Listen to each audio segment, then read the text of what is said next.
He went to buy a ping-pong table. He found a locked door, a dark basement, and a stack of Polaroids that proved he was standing inside a monster's meticulous catalog.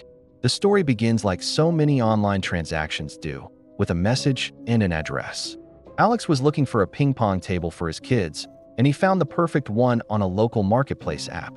The seller, a man who called himself the collector, seemed pleasant enough. The price was right. So, Alex drove to a quiet suburban house on a sunny afternoon, cash in hand, expecting a simple exchange.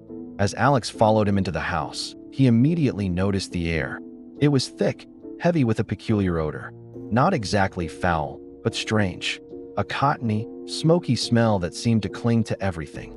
The collector, a man with an unervingly still presence, led him toward a door at the back of the hallway. "It's down in the basement," he said, his voice flat. This is where the story pivots. A basement is a retreat from the world, a place of storage and secrets. They descended the narrow, wooden stairs. The creaks were loud in the sudden, oppressive silence of the house. As they reached the concrete floor, Alex's eyes adjusted to the gloom. In the center of the dim space sat the ping-pong table, just as advertised.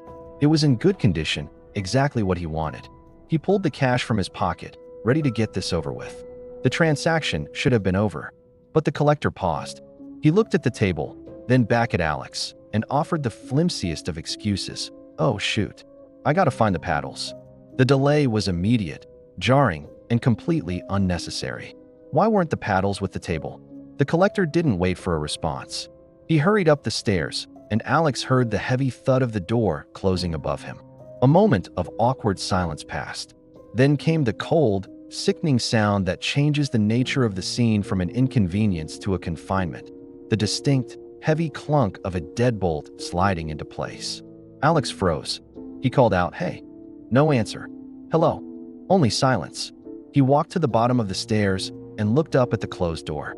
He was alone. The waiting began. He told himself there had to be a reasonable explanation. Maybe the door was just old and stuck. Maybe the man was hard of hearing. But as 1 minute bled into 5, then 10, his gut screamed one word: trapped. Panic started to bubble up in his chest.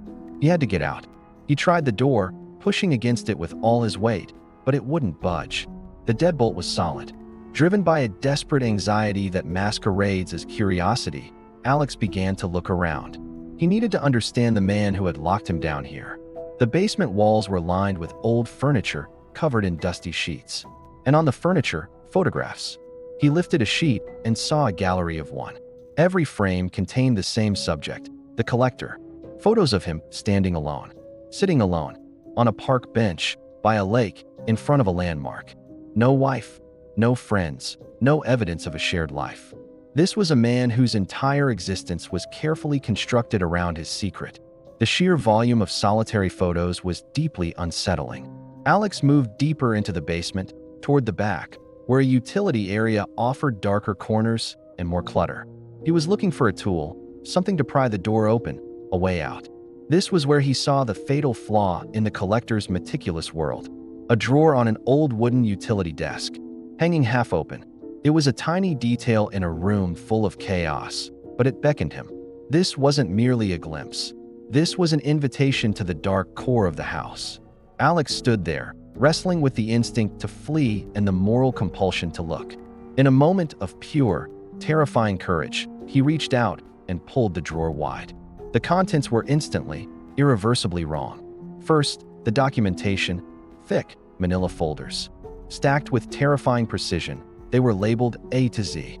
A system, a methodical, horrifying organizational structure that suggested not an isolated incident, but a vast, organized operation.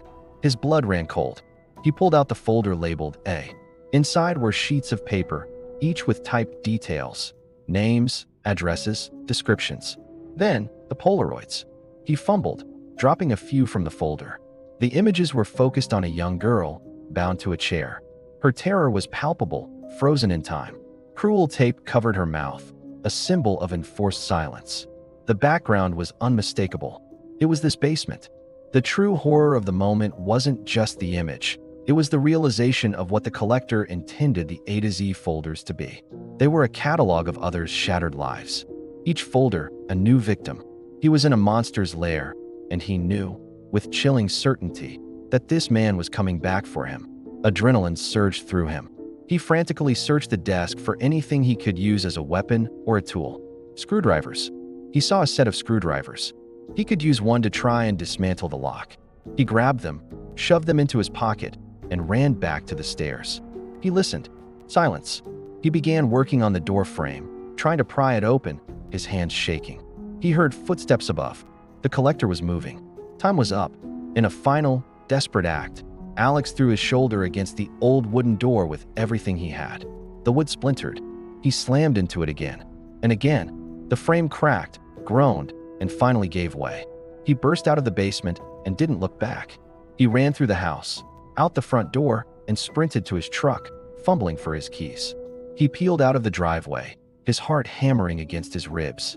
Alex was flying down the street, barely registering the speed limit, when he finally pulled over a few blocks away, overwhelmed by shock and adrenaline. He leaned against the steering wheel, trying to regulate his breathing, trying to process what he had just seen. It was then he noticed the object clutched tightly in his fist. During the frantic moments at the utility desk, he must have grabbed it accidentally while searching for the screwdrivers. It was not a tool, but a small, rectangular piece of paper, a loose page, clearly ripped from one of the horrific A to Z folders. He turned it over. Scrawled across the top, in the same dark, deliberate handwriting that labeled the folders, were 3 chilling pieces of data. Truck, Ford F-150. Plate, his own license plate number. Initial, A. The realization hit him like a physical blow. The collector hadn't been waiting for random bait to arrive. The ping-pong table wasn't the lure.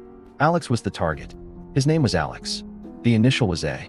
He had been profiled, tracked, and cataloged before he ever walked through that door.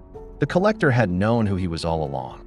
Alex survived, but only because of a small, accidental slip-up in a monstrous system.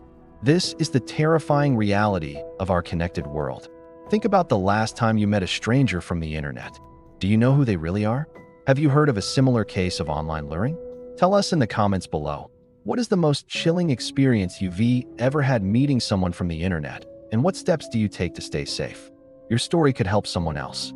Don't forget to like this video to send this warning to more people. And subscribe to our channel for more deep dives into the shadows of the web. Stay safe out there.